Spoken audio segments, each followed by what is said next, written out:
Welcome to another episode. Today, we continue our conversation about fulfillment, and I brought another expert, Caleb Webster. Caleb, if you could introduce yourself and the company you represent, we'll kick it off with that. For sure, Matt. So good to be on with you today. Co-founder and manager over at Webster Fulfillment.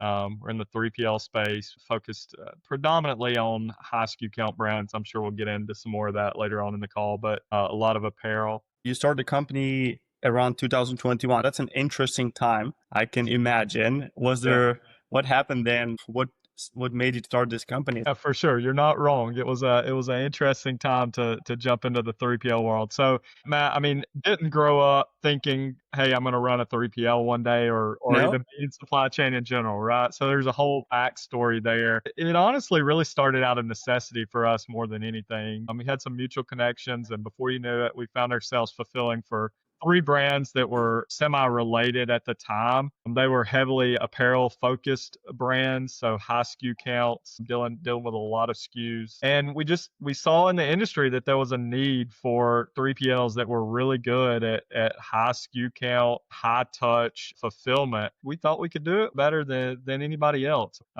We went all in and took our services to market, like you said, 2020, 2021. We really wanted to focus on quality over everything else. That was kind of a second thing that we saw in the industry at the time. Most of the quotes that we felt like we were going up against were solely focused on rate. And so we wanted to really focus on quality more than anything. We understood that was probably going to limit our growth some down the road, and we were okay with that. We knew that for the right partners out there, that kind of dynamic would set us apart from the rest of the packs. Yeah, that's the story. It's no Cinderella story. It's no big elaborate story. Like, we felt like we were pretty good at what we were doing, and we saw a need in the marketplace for it, and we took it to market. It'll be 5 years here pretty quick. Congrats on the first 5 years. It's interesting, definitely. The time was interesting. I guess that's a perfect way to say it. But you mentioned quality on multiple.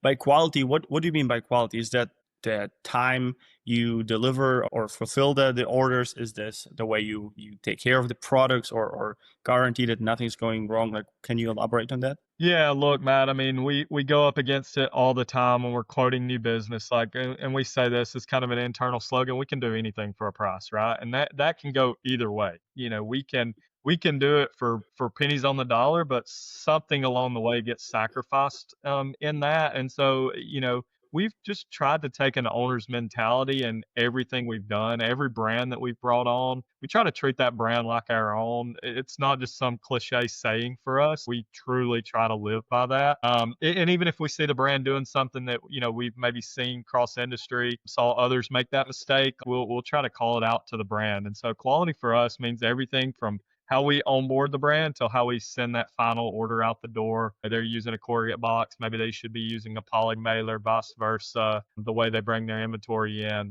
we try to really act like the owners of that brand. Not just be a partner, but be a really strategic and good partner to the brand. Love it.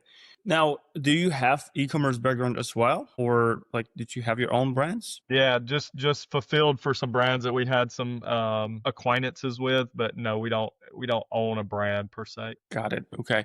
So if you could walk me through the typical customer journey, how do those brands find you, or how do you find them, and what happens next? What's the process? Yeah, look, the number one way that we like to find a brand is through a referral. We try to take care of the brands that we bring on board, and it's a sign of success, if you will, for us when a brand refers another brand and they're like, look, these guys over at Webster took care of us. They're who you need to talk to. So that's our favorite. We do all the traditional email marketing, social media, etc. But our preferred route to get brands is through referrals.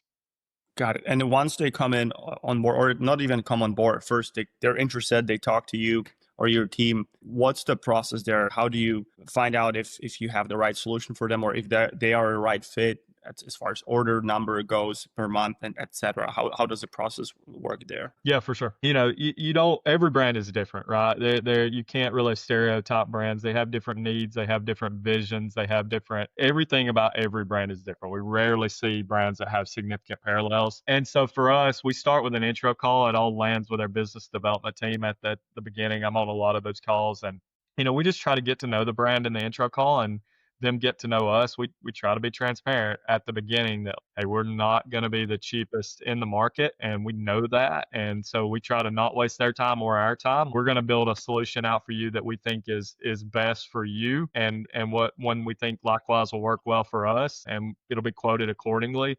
We'll try to be super transparent about that up front. And so really, we use an intro call, get to know the brand, then get to know us. If there's interest in moving forward, we have a questionnaire that we try to get some general information. How many SKUs do you have? What's your volume look like? What's your product profile? What's your shipment profile? The whole 9 yards. We'll analyze from that.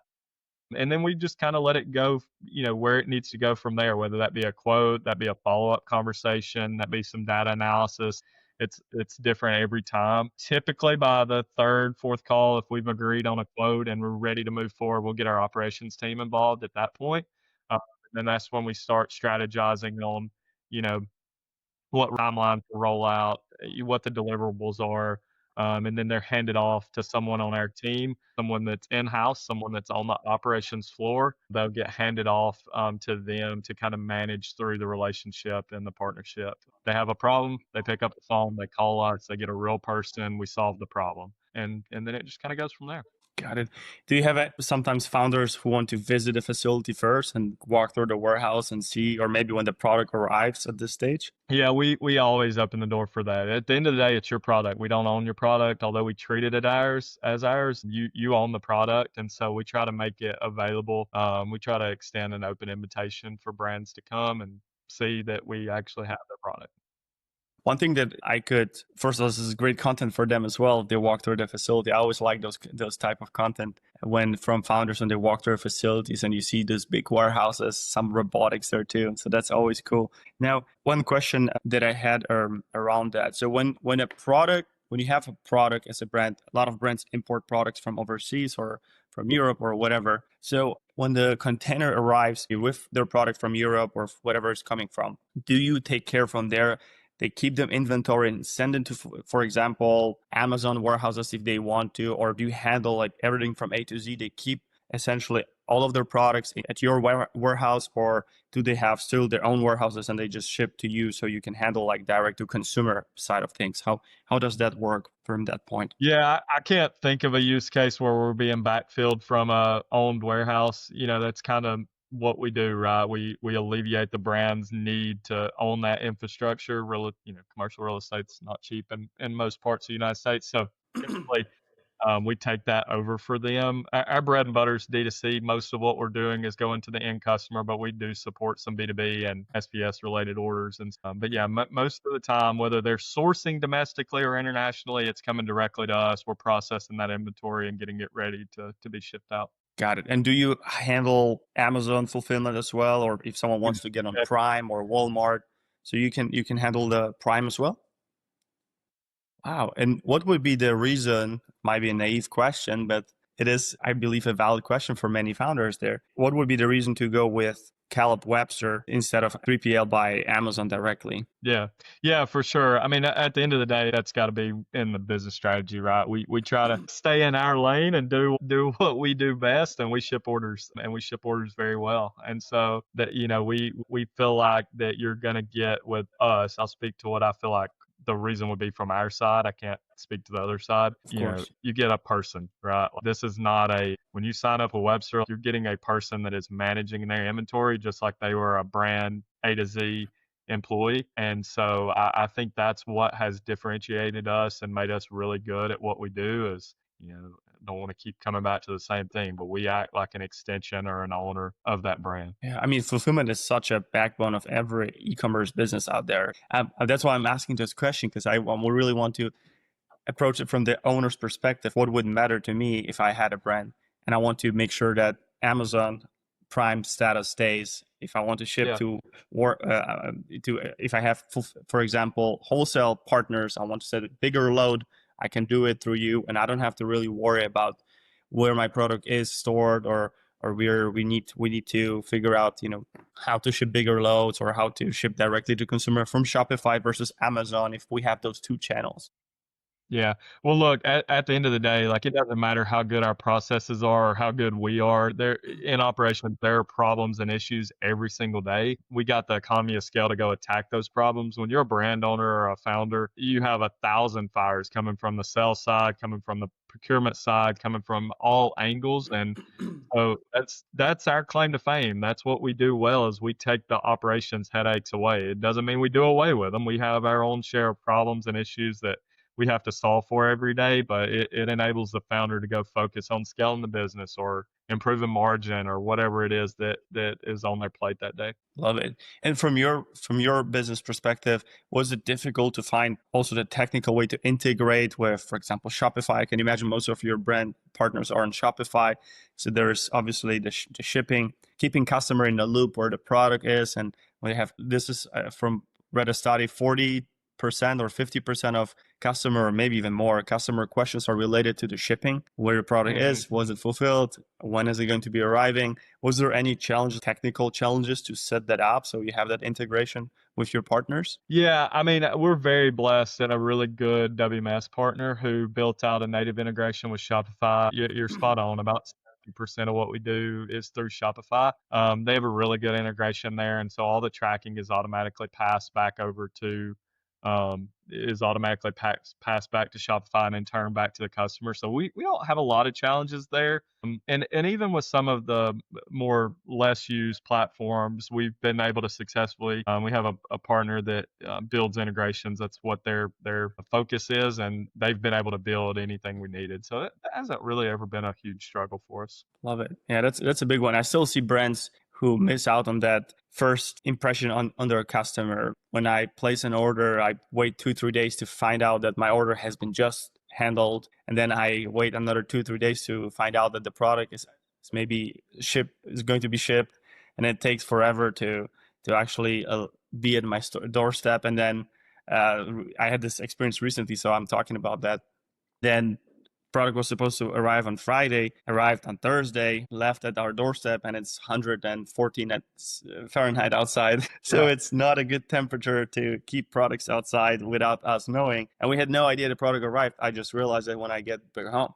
So and this is relatively major brand, let's say, multi-nine-figure a year in sales. So I can imagine there's complexity with handling that type of volume of shipment. However, I mean, that should be figured out as they scale and scale the operation, scale the amount of orders they do. And that was surprising to me that there's still so much need to optimize, that side of things from their end, or find a better partner like you guys. Yeah. So do you handle fulfillment nationwide, or are you focused only on certain regions? No, we're nationwide, and we fulfill nationwide and even some international. Oh, wow, that's incredible. Mhm. And you can handle the 2 day or three. I'm not sure how fast the products are being delivered within nationwide, anywhere. Yeah, yeah. I mean, we're pretty, say we're extremely centralized, but we're in a pretty good location where our main facility is. And so, I mean, we can reach the West Coast with I'll use this terminology lightly, but a relatively economic solution. We can reach the West Coast in under 3 days, which kind of seems to be that sweet spot that most brands are looking for. So, it's not like it's taken us 6 days to reach the West Coast. And then we obviously offer all the expedited services. So, I mean, we can get it there next day if that's a premium service that the brand's interested Offer. in offering. Yeah, typically what we see our brands do is, we'll say, hey, here's our suggestion. This is our preferred, and this is what we see the most success with.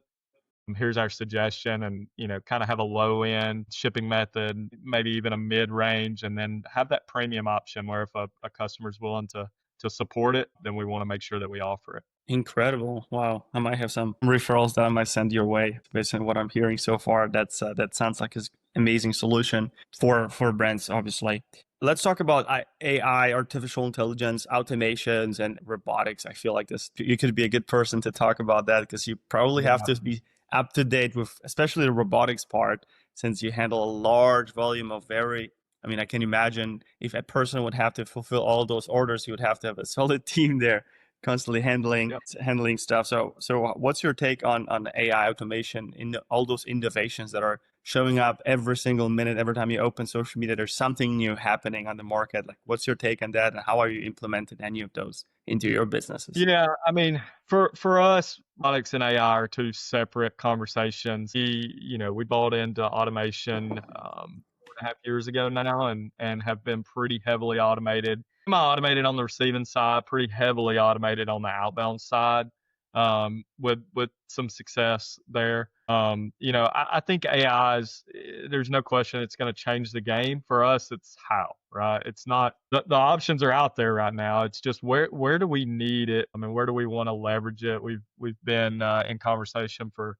the last couple of weeks with a solution that provides customer service support. And when I say customer service support, not just on the end consumer, but if a brand needs something from us, they can call in, text in, Slack, email, and AI will help us try to resolve their issues without having to get a real person involved. There'll be a lot of analysis goes into that. We're not ready to jump off the cliff on that just yet. I said it at the beginning of the call, but one of the things that I think we've done really well is we haven't put so many layers in place that, problems can't be solved in real time. And so there's no question that AI is going to change our business and our outlook on business. It's just a matter of how we do it the correct way. So we're looking, we're reading, we're getting smart, and we use it at the most basic level right now. But as far as like implementing daily implementations or parts of our operation, like we're just not ready for that just yet.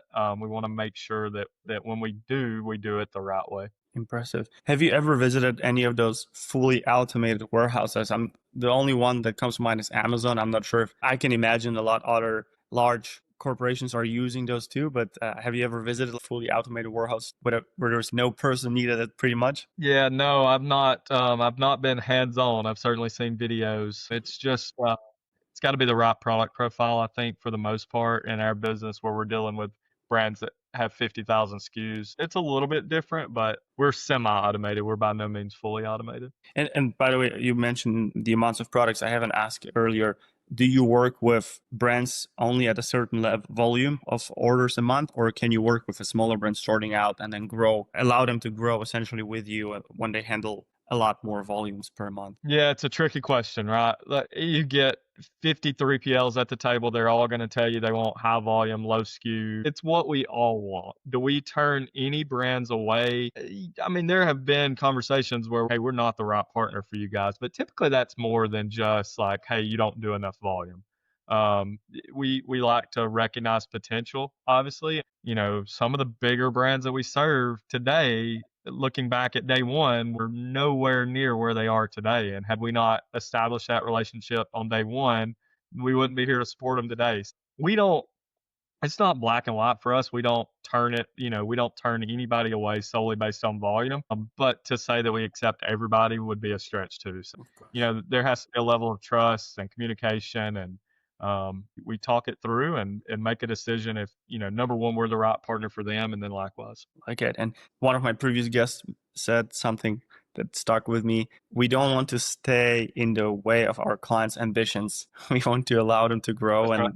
we could be a good That's partner. right. We want to be a good partner for them. Yeah, absolutely. The next question, I will allow you a few seconds to think about that. If you look back and you sit across the table from younger version of yourself, young Caleb, what advice would you give him?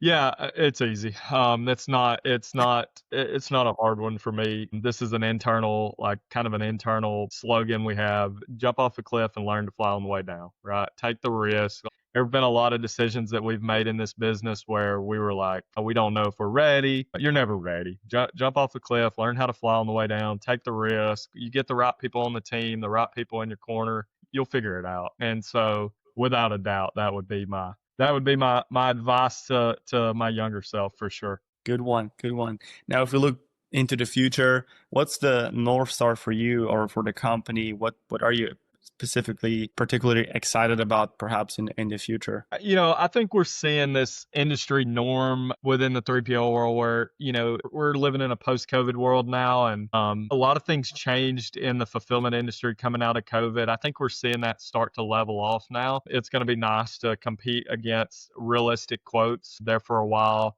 Post-COVID, the quotes that we were going up against were not sustainable, and we knew that. And so it's going to be nice to see that level off, the playing field even out a little bit, and be able to really get in touch with brands and explain our significance and what we do well to those brands, and then just continue to grow. We want to keep growing. We want multiple facilities. So that's kind of the goal. Grow with the right partners that there's a mutual fit. Absolutely. And I can imagine most of your partners would stay on for many, many, many years, and hopefully they grow, you grow as well. You keep delivering an amazing service. Cal, thank you so much for your time this morning. I look forward to see you guys grow. What's next? What kind of innovations you're going to bring that are going to amaze all of us? I look forward to seeing that.